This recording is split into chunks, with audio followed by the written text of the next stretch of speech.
So every week I do a gig here in Nashville with my organ trio, and one of the songs we've played for many years is the Ray Charles Slow Blues Hard Times. Now, a few commenters here on YouTube have asked me to break down my approach to soloing over this tune, so I thought this would give us a good opportunity to talk about my approach to improvising and soloing over changes. Let's get into it.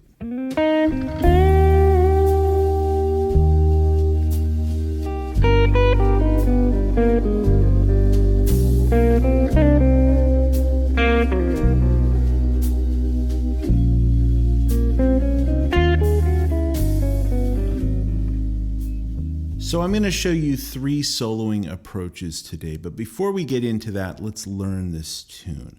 I'm going to play the chords down to a backing track, and I'll put the chord names up on the screen as we go.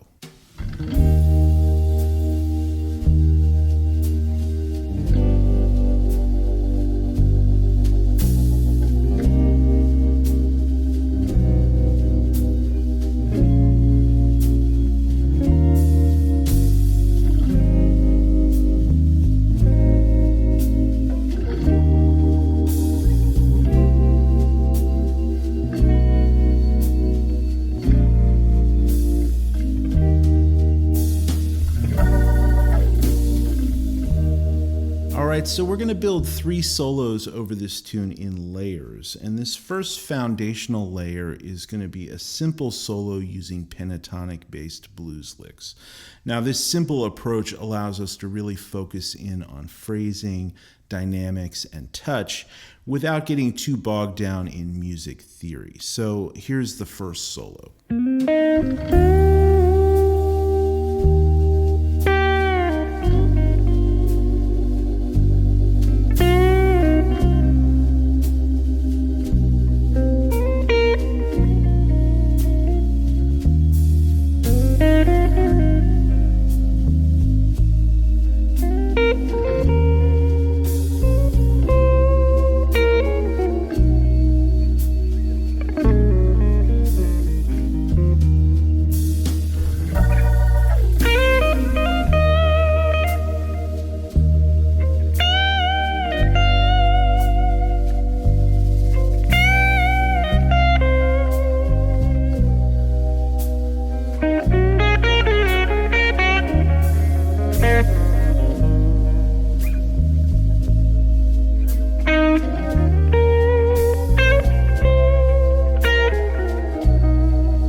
So for this solo, most of what I'm using comes from the E-flat major pentatonic scale and the E-flat minor pentatonic scale.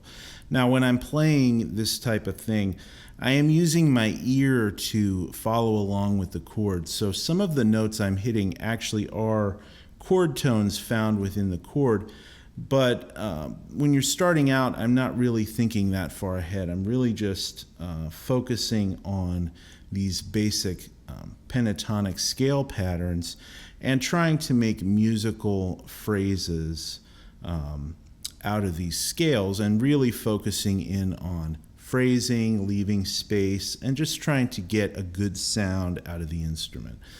So the 2 scales, the 2 major pentatonic scale patterns I used in that example are this one based around this C shape for an E flat chord, and then this one based around an A shape for an E flat chord. And the scales are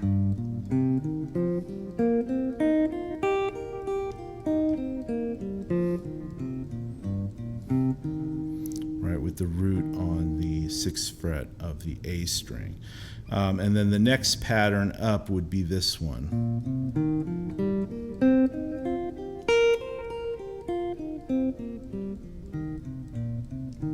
Again, with the root in the same spot. So with those 2 scales, you can play a lot of these simple phrases.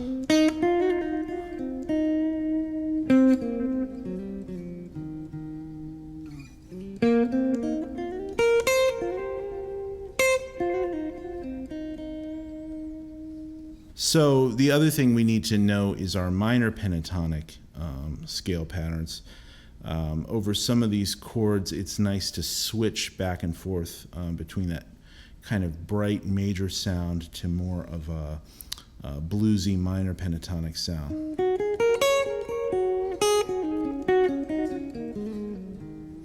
So the minor pentatonic scales in these two positions are this shape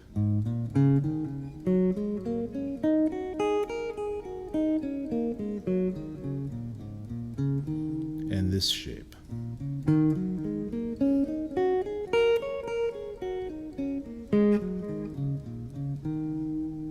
Right, and so over certain chords in the progression, particularly that walk down from C to B flat, over that B chord, that's where I would really lean into that minor sound. All right, so for this next solo example, we're going to utilize chord tones. These are the notes found within the chords, and these are the notes that really outline and define the chord changes. So I'm going to play the second solo down. It's going to use some similar stuff we used in the previous example, but we're going to flesh out the sound of each one of these chords.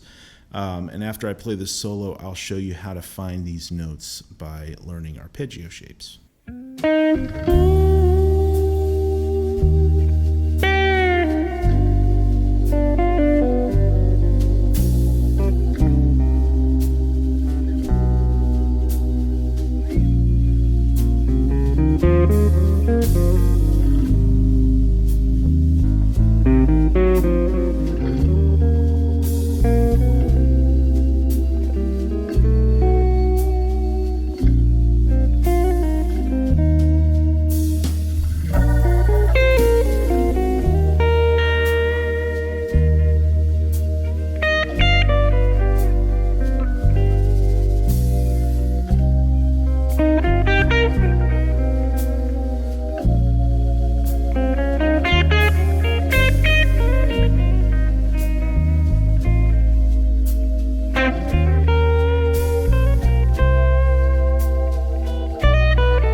So the key to playing chord tone based solos is mapping out arpeggio shapes across the fretboard. And this is something I've talked about a ton in various videos on this channel and different courses that I've done.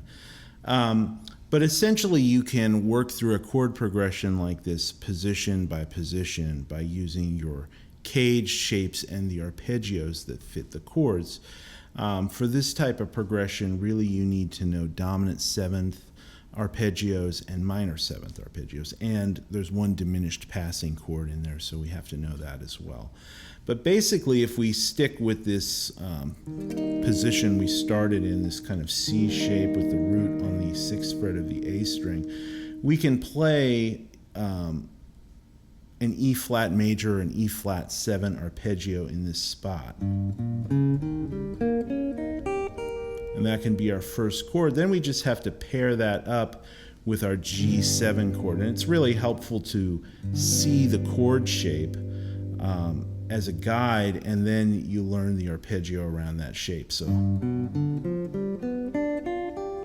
and all I'm playing is the root, 3rd, 5th, and flat 7 of this G7 chord. Those are the notes found within the chord. So E flat 7, G7, then we have our C minor 7, and if you want to play that minor major 7, you just have to, adjust that one note. Then we have our 2-5-1 going to the 4 chord, so that's our B flat minor 7. Again, we're not changing position, we're kind of sticking all in this one spot, this kind of 5 fret span of the fingerboard. Then we have again our 1 chord, our E flat 7, and then our 4 chord, our A flat 7. Then we have our diminished little sharp 4 diminished passing chord, which you can play right there. And then we're back to the 1 chord. And then we have our turnaround, where we go to C7. And we can just walk that down in half steps.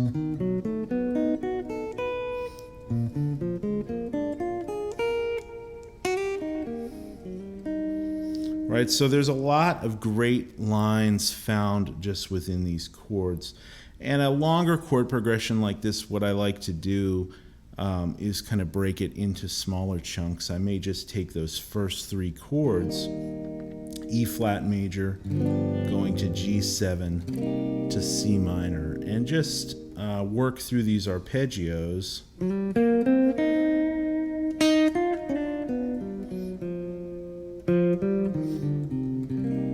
And find little lines to connect the dots between these chord tones. Using chromatic passing notes to connect the dots between arpeggios is great. And then also just blending it together with some of your pentatonic blues phrases. So, playing a simple phrase to start out like that. And then looking where you are and seeing what notes are nearby from the next chord by seeing the chord shape and then running through the arpeggio shape. So.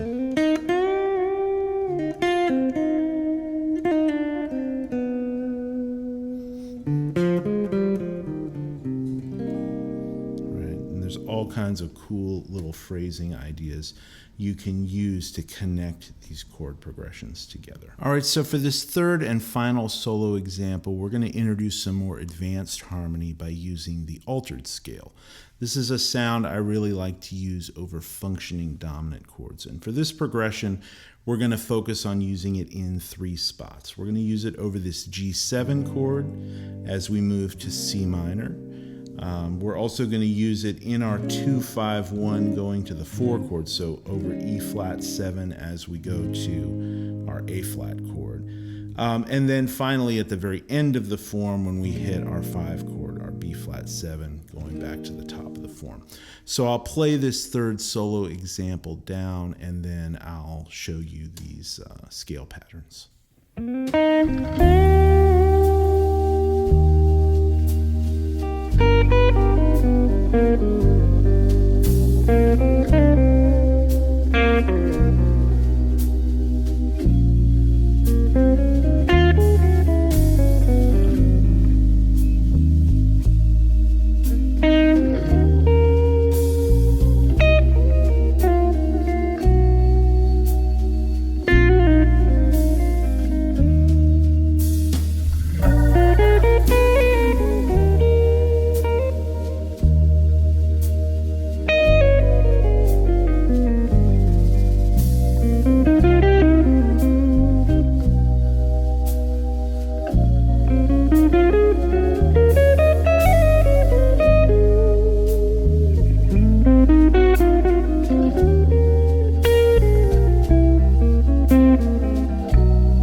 So the altered scale is a mode of the melodic minor scale, and it's a great scale to add to functioning dominant chords to give it some tension and a little bit of outside jazzy flavor.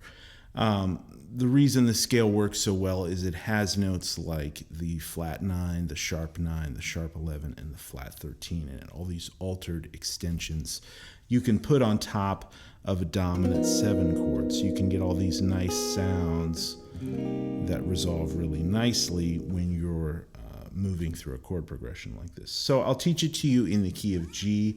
It's going to start with the root, G, and then the flat 9, A flat, then the sharp 9, B flat, then the major third, the note B, and then we have the flat 5th or sharp 11. I tend to think of it as the sharp 11 because I always think of this scale as stacking extensions on top of a dominant chord.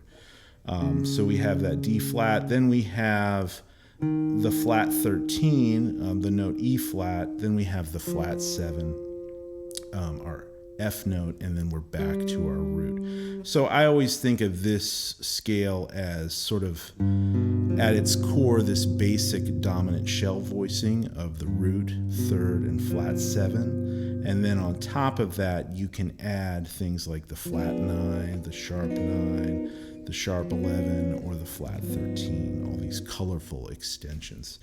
And, like any scale, you can learn this all over the fretboard.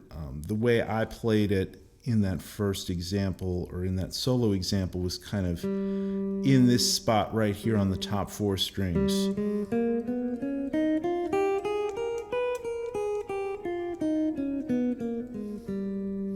Which is great because it really fits right in line with these altered chord voicings.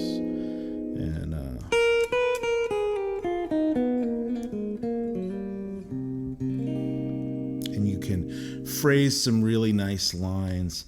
Ultimately, when you're practicing over a tune like this, it's great to have the backing track with that rhythm going.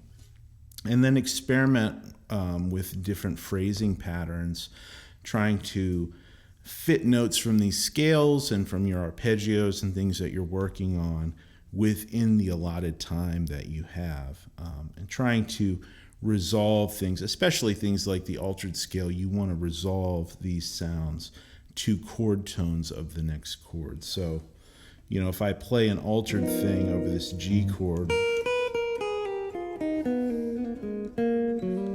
I want to make sure that I'm landing, in this case, on the 5th of this C minor chord, right on the downbeat as the chord changes, so we can resolve that tension that we're building with this altered scale. So some other spots in the progression, you can use it over this E flat 7 chord as we move to the 4 chord. I kind of played a classic 2-5-1 line.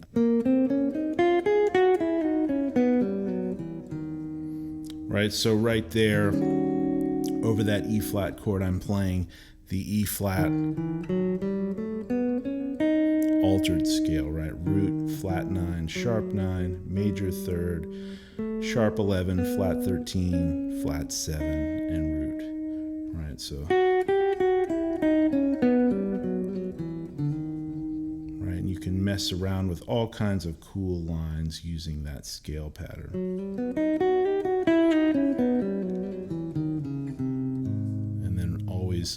Considering the next chord and trying to resolve to chord tones. And the third place I used it was over our 5 chord, the actual, primary dominant chord in the key, this B flat 7 heading to the top of the form.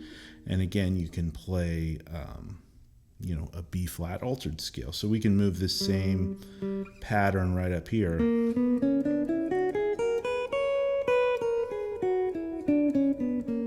You can play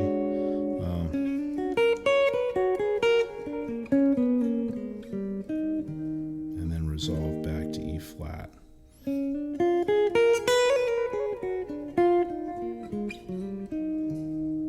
So this sort of tiered structure of building solos is the topic of a new course I have coming out with my friend Brett Papa. We walk through a bunch of tunes like this and demonstrate several approaches for soloing, everything from really simple bluesy phrasing, focusing on touch and tone, to some pretty advanced jazz harmony. That's going to be coming out soon, so keep an eye out for that. But in the meantime, if you'd like the tabs and notation for this lesson and these solos today, plus this backing track, which is a great sounding track with some incredible musicians on it, head over to my Patreon page. It's $5 a month, and it's a great way to support this channel. There's hundreds of posts on there, tabs and notation for all these lessons here on YouTube, and tons of great backing tracks. So until next time, happy practicing and take care.